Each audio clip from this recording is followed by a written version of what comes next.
Doctor Baba Saheb Ambedkar दोबारा वापस जिंदा होकर दोबारा नहीं आएंगे। आप में से किसी को डॉक्टर अम्बेडकर बनना होगा। आपको अपनी लड़ाई लड़नी पड़ेगी कि जिस महिला के माथे पर सिंदूर हो, जिस महिला के गले में मंगलसूत्र हो, समझ लो उस महिला की रजिस्ट्री हो गई। और जिस महिला के माथे पर सिंदूर ना हो, जिस महिला के गले में मंगलसूत्र ना हो, समझ लो ये प्लॉट खाली है। खाली का मतलब समझ रहे हो? यानी जो व्यक्ति हमारी बहन बेटियों को प्रॉपर्टी समझ रहा है, खाली प्लॉट कह रहा है, हमारी महिलाएं उसकी बात को सुनकर ताली बजा रही हैं, हंस रही हैं। क्या सीख रही हैं वो?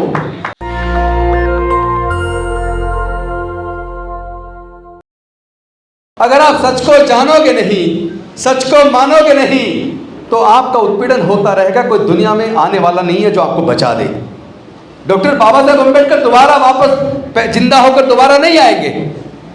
आप में से किसी को डॉक्टर अम्बेडकर बनना होगा।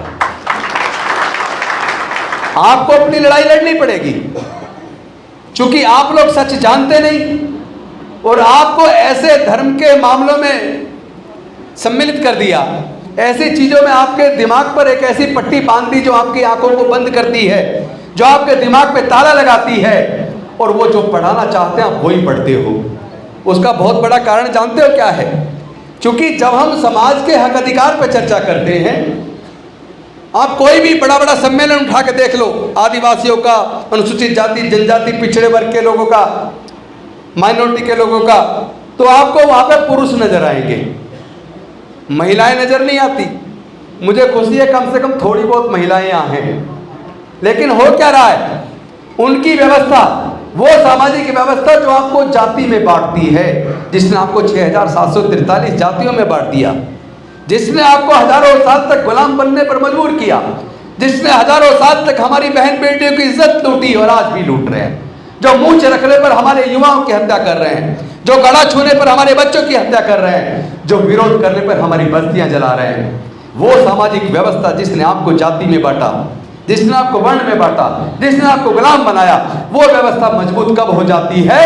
वो व्यवस्था मजबूत तब हो जाती है जब समाज पे हक अधिकार पे चर्चा करने की कोई सभा होती है तो केवल पुरुष निकल कर आते हैं, और वो पुरुष भी अपने बच्चों को लेकर नहीं आते, ना अपने छोटे बच्चों को लाते, ना बेटे बेटियों को लाते, ना पत्नी को लाते, ना बहन को लाते, ना माँ को लाते।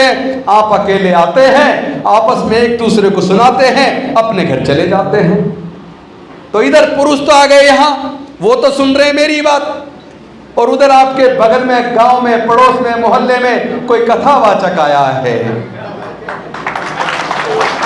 वो कथावाचक आपके मन में घृणा पैदा कर रहा है, वो कथावाचक इंसान में भेद पैदा कर रहा है। तो आपकी पड़ोसन आएगी और वो कहेगी कि वहां कथावाचक आया है, चलो कथा सुनने चलते हैं। वहां पर माता की चौकी लगी है, चलो वहां चलते हैं। वहां पे जागरण है, चलो वहां पे चलते हैं। तो हमारा पुरुष तो आकर यहाँ भाषण दे रहा है या भाषण सुन रहा है, और हमारी पत्नी, हमारी माँ, हमारी बहन, हमारी बेटी, हमारे बेटे, हमारे बच्चे वह कथावाचक की कथा सुन रहे हैं। अंधविश्वास, पाखंडवाद उसमें मिला के, चीनी में घोल के हमारे बच्चों को, हमारी पत्नी को, हमारी माँ को, हमारी बेटियों को, हमारे बेटों को पिलाया जा रहा है। तो व्यवस्था किसकी मजबूत होगी? हमारी होगी जो यहाँ भाषण दे रहे हैं और सुन रहे हैं, या उनकी होगी जो कथा में पूरा चाशनी में मिलाकर अपना धर्म पिला रहे हैं? व्यवस्था उनकी पनपेगी ना। तो व्यवस्था उनकी पनप रही है, गुलामी बनाने का षड्यंत्र वहां रचा जा रहा है, और हमारी पत्नी, हमारी माँ, हमारी बहन, हमारे बच्चे उसी गुलामी की व्यवस्था को सीख रहे हैं। अभी आपने सुना होगा, 10 दिन पुरानी बात है, एक लफंगा सा लड़का है, हो सकता है वो इस बात को सुन के मेरे ऊपर केस डालते तो मुझे कोई दिक्कत नहीं है, मैं जेल भी जाने को तैयार हूं, और SC, ST, OBC और माइनॉरिटी के लिए मरने को भी तैयार हूं। वो एक छोटा सा लड़का 22-23 साल का, उसने अभी प्रोविजन किया दिल्ली के अंदर, पूर्वी दिल्ली के अंदर किया, नोएडा के अंदर किया, और उसके पंडाल में भीड़ है, हजारों लोग हैं, हजारों महिलाएं हैं। जानता वो क्या कह रहा है?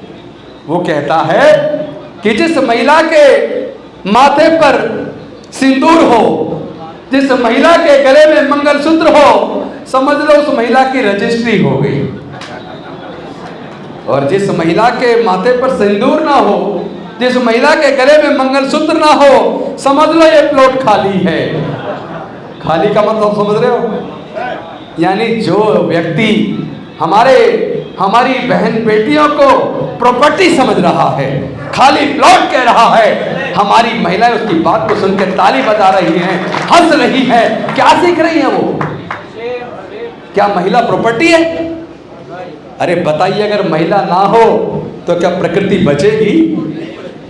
इस प्रकृति की जननी है महिला, हमारी बहन है महिला, हमारी बेटी है महिला, हमारी पत्नी है महिला, हमारी जन्मदाता है महिला। महिला है तो हम हैं, महिला है तो घर में आपको बनी बनाई रोटी मिल जाती है, धुले हुए कपड़े मिल जाते हैं। क्योंकि हमने महिलाओं को इसी लायक बना दिया, उसे प्रॉपर्टी बना दिया, उसको घर का सारा कामकाज करने की जिम्मेदारी महिला को दे दी। और उसके बाद कोई पूछता है आपकी पत्नी क्या करती है? कुछ नहीं करती, घर पे रहती है। अरे पूरा घर चला रही है और आप कह रहे हो कुछ नहीं करती? पूरा घर चला रही है महिला। इस महिला से पूरा घर चल रहा है, आपका सम्मान बढ़ रहा है, आपका गौरव बढ़ रहा है। आप तो सुबह घर से निकले, लेकिन बच्चा कैसे धीरे धीरे बढ़ता है, कैसे वो आगे बढ़ता है, कैसे संस्कारित होता है। बच्चे को संस्कार तो माँ देती है ना। तो माँ जब कथावाचकों की कथा सुनकर आएगी, अपने बच्चों को साथ लेकर जाएगी, तो बच्चा भी वही सीखेगा।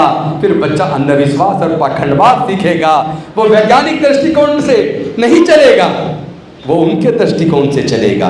तो एक तो सबसे बड़ा नुकसान ये है कि आप अगर इस नुकसान से बचना चाहते हो तो जहाँ भी सामाजिक मीटिंग हो, जहाँ इतिहास पे चर्चा हो, जहाँ अपने बहुजन समाज के इतिहास के ऊपर बातचीत हो, जहाँ बहुजन समाज के हक अधिकार पे चर्चा हो, जहाँ संविधान पे चर्चा हो, वहाँ अपनी बहन बेटी माँ को साथ लेकर जाओ। चूंकि एक लड़की पढ़ती है तो अपने घर को भी पढ़ाती है और आगे जाने वाले घर को भी आगे बढ़ाती है। लेकिन जब एक पुरुष पढ़ता है तो केवल अपने घर को आगे लेके चलता है। और साथियों, सच को या तो जान लो, नहीं जानोगे तो याद रखना, सच्चाई ये है, आप अब से 100 साल पीछे जाओ, अब से केवल 100 साल पीछे जाओ और ईमानदारी से बता दो, SC, ST, OBC के अंदर कितने लोग ग्रेजुएट थे? कितने लोग ग्रेजुएट थे? आपको अपनी पता लग जाएगी कि हमारी औकात इस सामाजिक व्यवस्था में क्या थी। जब आपको पढ़ने का अधिकार ही नहीं दिया तो फिर आप ग्रेजुएट कहां से होते? जब आपको व्यापार करने का अधिकार न दिया, बंदिश लगा दी, तो आप व्यापारी कहां से बनते? जब आपको संपत्ति रखने का अधिकार नहीं दिया उस सामाजिक व्यवस्था में, तो फिर आप जमीनों के मालिक कैसे बनते? नहीं बनते ना। तो इस सच को जानो कि आपके पास कुछ भी नहीं है तो क्यों नहीं है, और उन्हीं के पास देश के सारे संसाधन हैं, देश की सारी जमीन जायदाद है तो क्यों है? उसका सबकी जिम्मेदारी उस सामाजिक व्यवस्था और उस कानून की है जो डॉक्टर बाबा साहेब अम्बेडकर के संविधान से पहले भारत में लागू था। इसी से एक सवाल और पैदा होता है, भारत में गुलाम वंश का शासन रहा, उसका कभी विरोध ना हुआ। भारत में तुगलक वंश का शासन रहा, उसका कभी विरोध नहीं हुआ।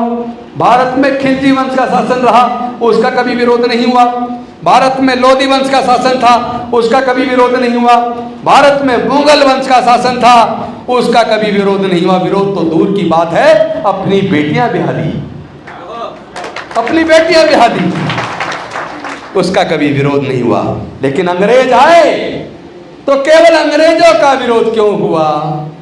इस कारण को, इस अंतर को समझना बहुत जरूरी है। उनका विरोध इसलिए हुआ क्योंकि जब गुलाम वंश था उसने इस देश की सामाजिक व्यवस्था में बिल्कुल भी टच नहीं किया।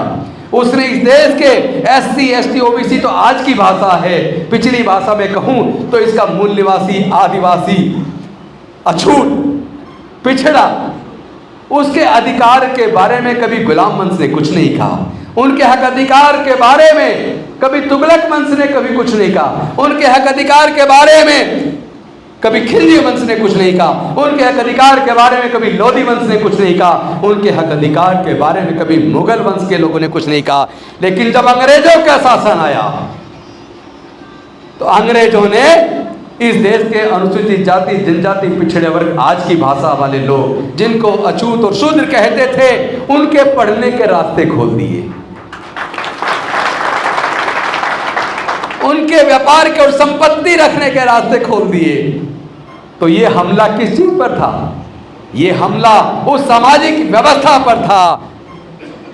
अंग्रेजों का विरोध इसलिए हुआ क्योंकि अंग्रेज केवल ऐसे व्यक्ति थे जिनको डॉक्टर बाबा साहब अंबेडकर यह समझाने में कामयाब हुए कि जब तुम नहीं आए थे तब भी हम गुलाम थे, जब तुम नहीं आए थे तब भी हमें पढ़ने का अधिकार नहीं था, जब तुम नहीं आए थे तब भी हमें व्यापार करने का अधिकार नहीं था, जब तुम नहीं आए थे तब भी हमें संपत्ति का अधिकार नहीं था, जब तुम नहीं आए थे तब भी हम सार्वजनिक तालाबों से पानी नहीं ले सकते थे। तुम आए तो बदला क्या? नेशनल दस्तक की आपसे गुजारिश है कि अगर इसको बचाना चाहते हैं तो नेशनल दस्तक को सब्सक्राइब करने के लिए रेड कलर के सब्सक्राइब बटन को दबाएं, फिर बेल आइकन की घंटी दबाएं। नेशनल दस्तक को बचाने के लिए बहुत जरूरी है कि हर खबर को शेयर करें, लाइक करें, कमेंट जरूर करें।